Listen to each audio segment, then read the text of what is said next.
beyond reasonable doubt. Ladies and gentlemen, allow me to state for the record, I am a citizen, unwilling witness of the condition in which we're living in. A living testament of civilians who are innocent. A critic of the system for what it is and should have been. It should have been a paradise for the world to envy. But it's hard when all your capital reserves are empty. The rich gets rich, chase girls and Bentleys. The poor die courtside, preach a man screaming, amen. Give it to God, mama, give it to God. He go come down one day on that beautiful. And I'm telling you that this Christmas, everybody is coming to Kumasi City Mall. I mean, that's where the Christmas will be celebrated. This is the headquarters of Christmas. Looking up to the government. Everything you need for Christmas is available at the Kumasi City Mall. The ambience, the people you want to chop the Christmas with. No. We are here at the Kumasi City Mall. The air you need to breathe in Christmas, it is available. We have it in store. To manage our resources, reinvest. The atmosphere, the ambience, the goods, everything you require in this festive season is available at Kumasi City Mall. Come here. You'll get to realize that we're talking about unmatched extravagance. See, Kumasi City Mall is undoubtedly the ultimate shopping experience you can have. So is it fashion you're thinking about? Yes, you need to get some latest fashion brands to put on in this Christmas season. Come to Kumasi City Mall, you'll get them available. Is it food you're thinking about? Oh, come to Kumasi City Mall. That's what we do. We provide you quality food. Is it groceries you need? Available. Furniture, everything is available. Airline ticket, do you want to go to Accra and enjoy the thing? Come here. Or you want to enjoy nightlife? We have the pubs. We have everything you need for a nightlife experience here at the Kumasi City Mall. So when you come to the mall, what we are guaranteeing you is quality, authenticity, affordability, and most importantly, comfort. So for your shopping needs, your outings, your leisure, you want to relax, choose Kumasi City Mall. For Sacrum, KCM, of course, the pride of the city. For the world to envy, but it's hard when all your capital reserves are empty. The rich gets rich, chase girls and Bentleys. The poor die courtside, preach a man screaming, amen. Give it to God, mama, give it to God. Caladians is thrilled to bring you the latest in African fashion with a twist of global elegance. Caladians is an African designer wear shop. The clothes there, they are meant to fit you. They know your body type. They know what will fit you. They make custom outfits for engagements, weddings, and every occasion at all. We've got ready to go jackets, casuals, church and funeral outfits. At Caladiante, we offer a diverse range of outfits that are tailored to suit all sizes. Are you small? We have something for you. Medium and plus size. So step into the world of chic style with our brand new arrivals from the UK. Treat your wardrobe to quality brand name shoes and bags like Clarks, 9 West, M&S, and Klein, Aldo, Karen slippers and bedded slippers. Caladians is open to all your wholesale orders from 10 pieces and above. So whether you're stepping out for a casual day or dressing up for a special event, we have the perfect accessories to enhance your outfit and elevate your style. Yeah. So visit Caladians and experience the fusion of African culture and international sophistication. You didn't get what I said? African culture and international sophistication put together. So locate Caladians inside the Kumasi City Mall opposite Saks Pharmacy in Edum Ampoma Ikitsen building with FedEx opposite Edum Presby. Accra at East Legon on the Otano curve. Call Caladians on 0244 795626. 0244 795626. Caladians were threats though. Guys, the conversation we just had, it is establishing something for me. And it's something that I think we need to talk about. I think going into the 2024 election, former President John Dramani Mahama will have some questions to answer. Oh, plenty. You get it? Because the conversation we just had, it wasn't a doomsday conversation, but the people made it a doomsday conversation. I am getting the sense that part of the difficulty Mahama is likely to face will center on how he dealt with this thing called Dumso, and whether or not people could now have the confidence and say, let's vote for Mahama again. Apart from all the things you can talk about, I mean, but it's just interesting that even a non-Dumso conversation became a Dumso conversation, and Mahama was deep in the picture. It is appearing to me that the NDC as a party, the NDC communication wing, will have to do a lot more to I don't know how to put it, to convince the people that Dumso was not a Mahama legacy. When voted again, Dumso will not become our bane again with it associated problems. I don't know if you guys also are getting that sense that even though Dumso happened sometime, but yet still Jomama is carrying the cross of Dumso. What do you make of that? Alpha, I mean, this Dumso thing is something that will still live in the memories of Ghanaians because of the dire consequences that it left, and its impact on businesses. But we have to come to the realization that Dumso wasn't the making of an individual. You think so? Yeah. No, before the end, Dumso became very, very serious. Severe. That under we Mahama must admit, under him. So that's why people ask the question: why is it that yes, we experienced some level of Dumso under Rawlings, some level of Dumso under John Kufuor, even some level of Dumso under John Mills. Yeah. But the question has always been, why is it that during the tenure of Mahama, it was exploded? I mean, Alpha, it was really so because you see, it was an accumulation of all the soppy Dumso we experienced under all these regimes. Why didn't it accumulate under Kufuor? No, you see, there was the population, the consumption pattern, was increasing as the years went by. Okay. Are you sure? Yeah, that was the case. You see, it's like population increase. But the NDC, they were extending. You know some of the excuses they gave. I can pull some of them for you. They didn't give. Okay, I don't know. I think at a point, former president mentioned that we're doing a lot of things with exactly the response. Consuming electricity too much. Maybe that connects to the population. To be fair to the conversation, or the demand of electricity. Yes, indeed, the demand was growing because they were extending electricity to other areas, whilst what we had as of the time we were still experiencing the Dumso was not enough to even cater for the existing communities that were connected to the grid.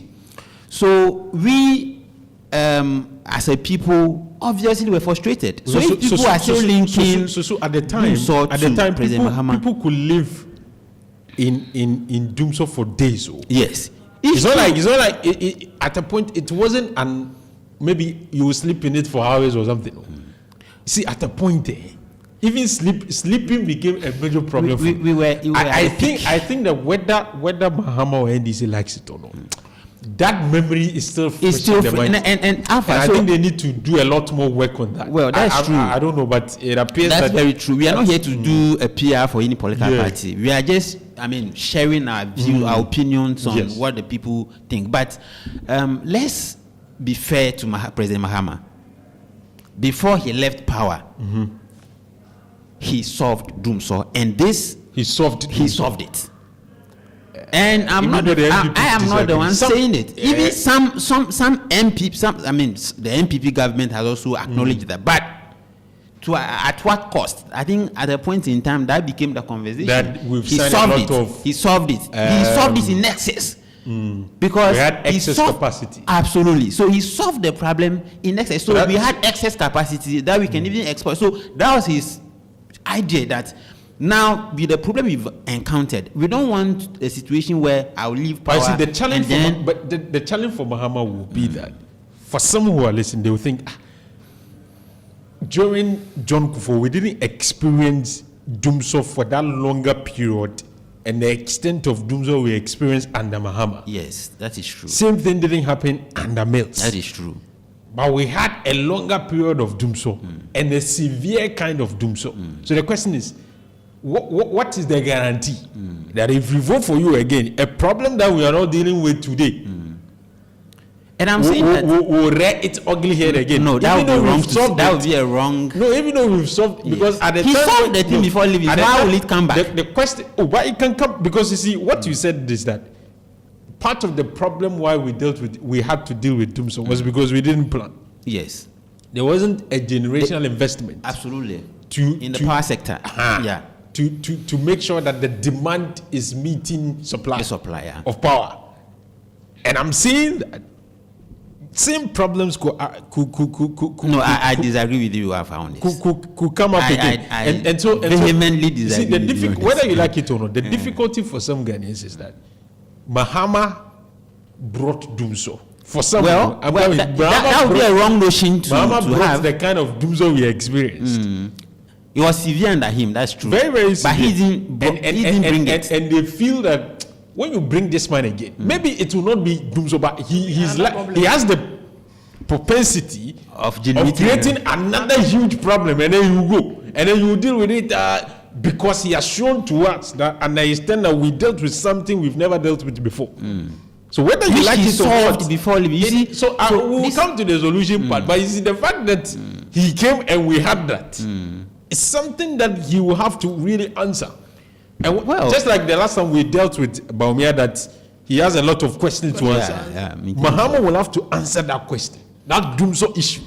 Well, I feel that it's not about the solution. The people must be reassured that coming back again, we will not deal with either Dumso or another problem that you will be experienced under you. Do you know why he was confident discussing this issue about initiating this 24-hour economy? Because of the excess in my capacity. own view, yes. Because he knows that he solved the issue. He has the grips. He has control the problem of over. Dumso also was not only a problem of capacity. It was also a problem of financing. And even this government is finding it difficult financing some of. You understand? Yes. So it's about priorities. It's not like it's a straight jacket issue or something. It's also priorities. A problem of, I mean, if you have the finances, because now we are doing a lot of thermal. Yes. Instead of hydro and all of those things, and that requires some level of investment and fund. And you see, the energy sector debt. Yes, is a major reason why we are told that our country is in this state. It's true. Energy sector debt is a serious issue. It's true. True. The amount of debt we've accumulated within the energy sector is mind-boggling. And see, financial problem could also reintroduce Dumso onto us, whether you like it or not. Because if you have the capacity and you don't have money to buy the crude and all of those things to power, I mean, what do you use the capacity? I mean, it's just like you have a memory card of, say, 10 gig and you don't have materials on it. It's not useful at that point in time. That's true. You understand? So that is. Maybe tomorrow we'll have to reintroduce this. The bigger question Mahama will have to answer to the people before perhaps some people will be convinced that we should give him the opportunity. He has to reassure the country. Yeah. It's very important. I know that a lot of people want to contribute. Today we can't because our guest has just joined us. Mr. Kwanzaa. Yes, sir. Have you checked the time? It's 40 minutes after 9. I know. We just have 15 minutes. Yeah, sorry for being late. I see. I have a little issue with my car and other things, and I had to jump into Praja and come because I cherish Orange FM and the work you're doing here. And I love the conversations that you were having. I just jumped in. Yeah. But I was listening. And some of these things, I wish we don't do much of it because the propaganda is too much. We need to be real as citizens and know the truth and the facts and defend it when necessary and speak about it without wearing party colors or anything. Why am I saying this? we've seen Dumso in almost every government, from Jerry Rawlings. Perhaps let's take it from that angle. If you go back to the 70s or the 80s, Chachu and what do you call it? Baumia will tell you, you and I were not there in the 70s. But then in the early 90s, from 92 coming, we've seen the Dumso all over. So when it came to the term of President Mahama, and then he said, and I remember very well, that he would solve the Dumso, that it will not come again. He said that. And he went through a lot of things to solve the problem. And you must understand in life, when you are trying to solve problems, it will escalate. It will get to a point that, all hopes might seem lost.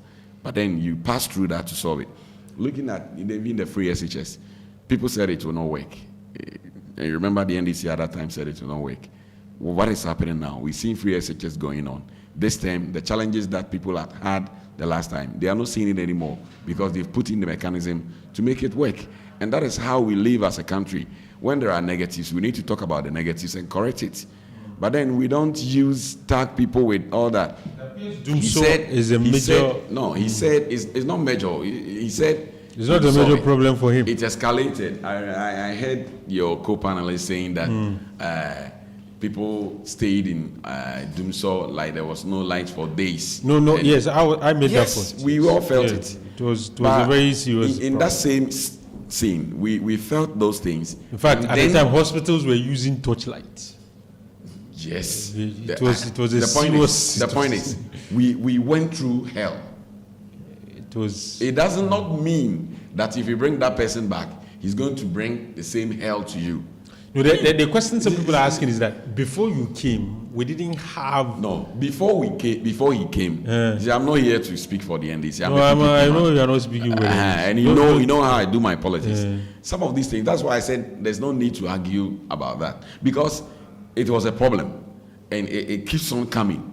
And that is why we, even as PPP, always want to tackle the thing from the roots. And that's what Mahama did. He said, no, what is the problem? It was a generational problem. Mm-hmm. It was power generation. Yeah. So how do we get it? We need more money. We need to it's also partly a financial, because of course generation requires money. Yes, it requires money. Yeah. So we need to find money to solve that problem. So how do you do it? Invest people, bring what they call it, other alternative power plants. So you bring the thermals, you bring the gases and all that. In fact, we had car ship that was broken, car ships and all that. So it was expensive, and perhaps they made shady deals. That one will not go from it. They made shady deals about it. People made money from it. You think people made money? Oh yes. If we go into it, if we are to go into that issues, we will have a lot of. That is why even the man that was trying to come for this MPP presidential thing, Boache Jaco, wasn't all the energy minister, was not sacked because of some of these things. He wanted to go and renegotiate the Ameri deal. It's all, you see, so people made money out of it. But the point is that the basic thing is that the man brought in initiatives that was able to solve the problem forever. And you are here in Ghana for almost 5 years, and you have not seen that kind of Dumso that will go for a day, a whole day. That's for the pocket ones. Even this morning, people are feeling it. 10 minutes, 20 minutes. They say that one is Doomsday. It's maintenance and stuff like that. That one is normal. Wherever you go in the world, you see it. If there are power outages for 20 minutes or 10 minutes or stuff like that, maybe somewhere high tension pole breakdown, something, definitely light will go off. That one is normal. But then for us to stay in a whole lights out for a day or two, for about 6 years, we have not experienced that. So that tells you that somebody did something. Some investment went in, and you are continuing it. You are paying that debt that he accrued. In fact, the energy sector debt is now a very big. So you are paying that debt that he accrued in order that we will have plus what sustainable. You have also accrued. That's the thing. So why do you go and bring and say that he's the man that brings this on? So because the reason why they are introducing that is not the case. They are introducing that is that under him. That's when we went through that experience. Went through the relax. Before that, we didn't have that kind of Dumso. So what is the guarantee that if he comes, it is either he will reintroduce that same problem, or he has the propensity of creating another mess that we will have to deal with. So you call having lights for 6 years a mess.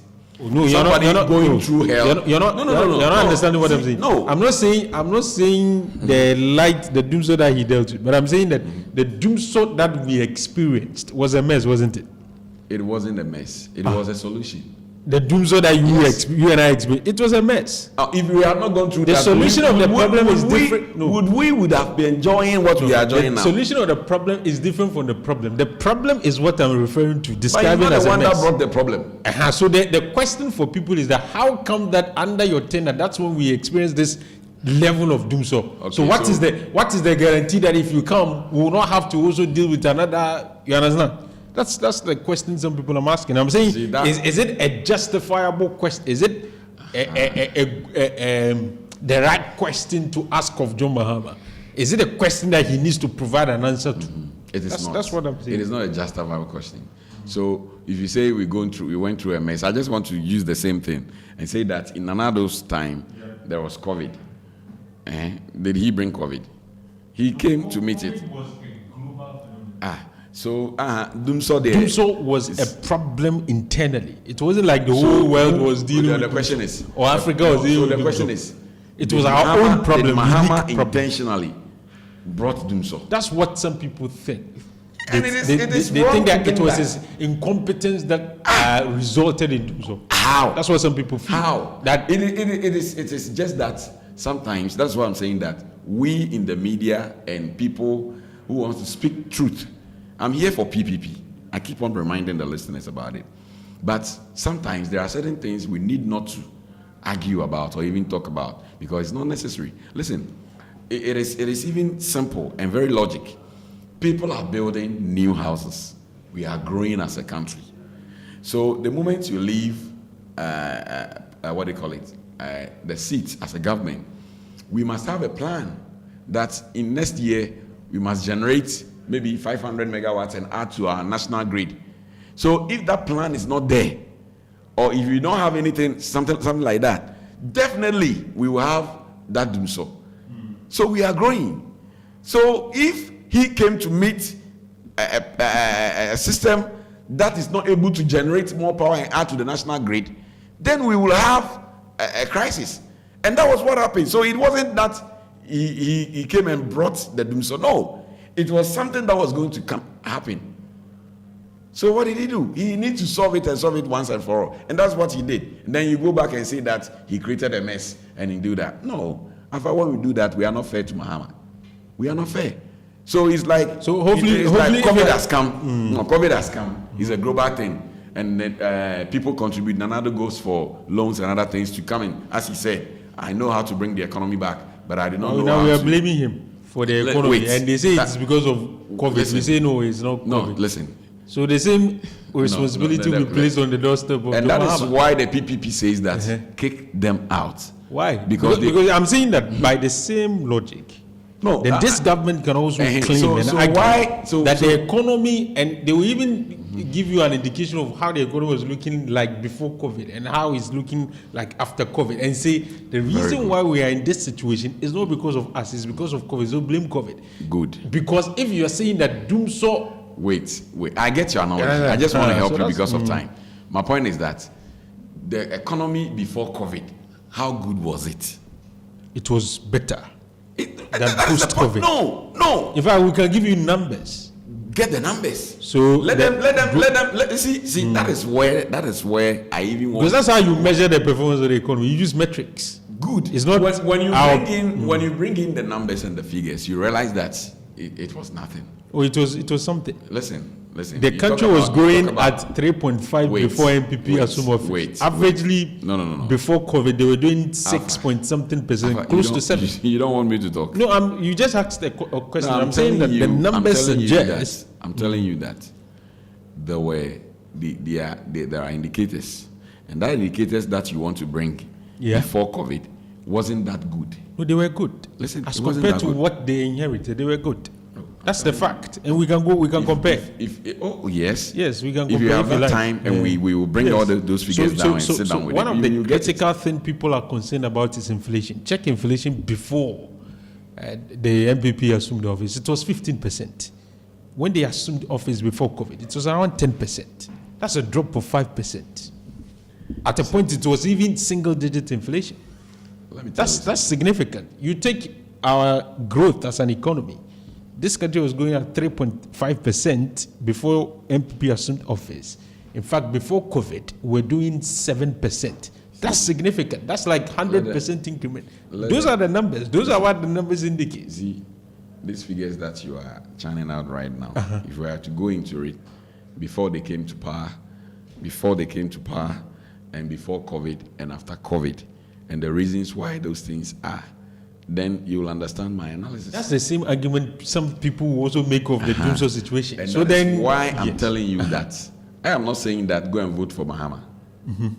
Neither am I saying that go and vote for Bawumia or because they have been elected, they are flag bearers. I am saying that give PPP the chance. The reason is that these people will always go and point to something. They will not take responsibility. You get it? Oh, it was because of this. And even Mahama's issue that you are talking about, it was not about he saying that because of this, so I was not able to do anything. That is not his argument. You are rather saying that, oh, he brought Dumso and he's doing it. But that is not the case. He did not bring it. It was an issue that came up. And while he was solving the Dumso, he was doing other things. So in the same vein, these people are rather saying that it is COVID that has destroyed everything that we have built.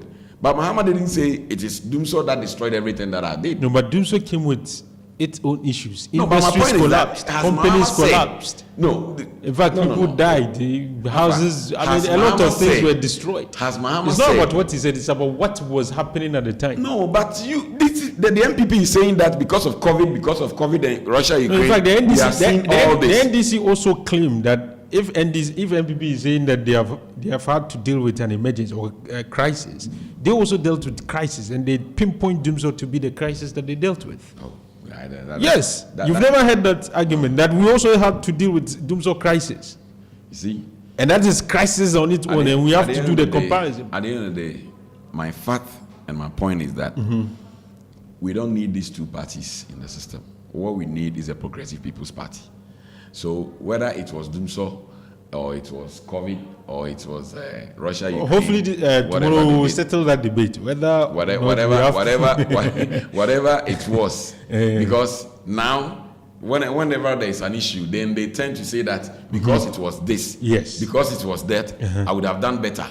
So if Mahama was pointing to Dumso as you are saying, and now you're also pointing to COVID, so what do you mean? It means that kick both of them out because they are not taking responsibility to do what is right for the country. But then they rather blame situations. If it was not this, if it was not that, I would have done better than what I'm doing. And that is not what Ghanaians need. So we need to tackle the thing, solve the problem, and make Ghana better. And that is what PPP is talking about. So it is not about we came to inherit this and the figures and that. Let me give you the last problem for us. Let me give you the last 2 minutes to talk about special prosecutor. Yesterday he was discussed in Parliament. It appears the man himself is frustrated. People are trying to encourage him to keep on. The Speaker of Parliament believes that the office of the it's exercising futility. People are saying he should stop complaining and do their job. What do you make of that office? Briefly in 2 minutes.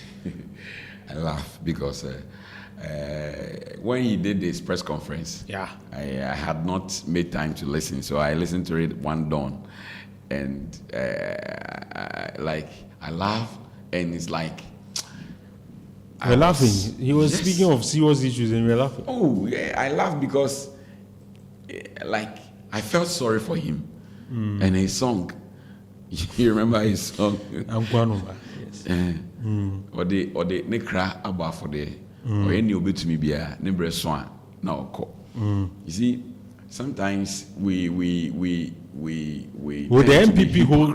Would the MPP the PPP stick to the office of the special prosecutor? Do you think it's necessary? First of all, we have that idea. See, the MPP has been, if not stealing, but then maybe poaching. You remember we talked about election of MMDCs, and we still stick to it. Another tried doing it, and he said on stopped. partisan basis, and he stopped. Now, we are saying independent special prosecutor. Like they have done. He's not independent enough. How? Wait, I'll explain that. Because we don't have time. Just wrap up. Yes. He is not independent enough. And moreover, you ask whether we will stick to that. We are saying that let's separate the Attorney General from the Ministry of Justice. Period. That is the way to go. If we separate the Attorney General from the Ministry of Justice, the work is simpler, and you can fight corruption head on. Okay. And that is why the Speaker of Parliament says their responsibilities overlap. Yeah, because the man has to do something. Nobody is supporting him, and he gets to a point, and he gets frustrated. Like they try to frustrate his steps, and it seems like he has no backing. Nobody is speaking on his behalf or asking questions that he's asking. Maybe because he's fighting some people in government. So good. And that is why we are saying that separate the Ministry of Justice from the Attorney General. Simple. Finito.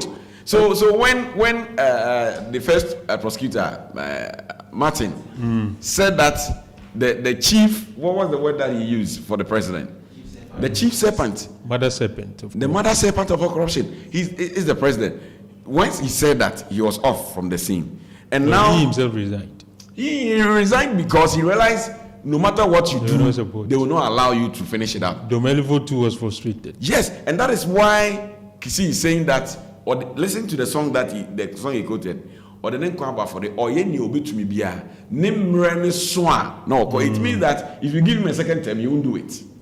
Because they will not allow him complete the work. No, you don't even have second term. It's 7 years and you are gone.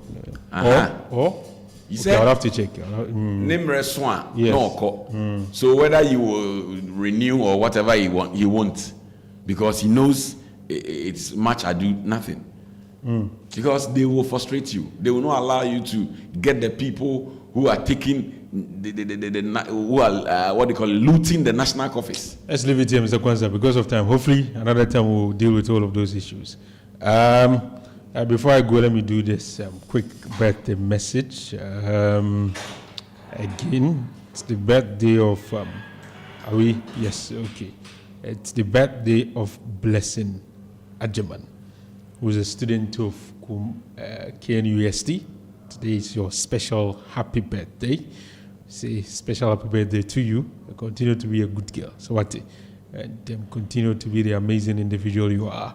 Hopefully a lot of things will come your way today. A lot of gifts, mine included possibly. So a special happy birthday to you. That's our show for now. It was produced by David.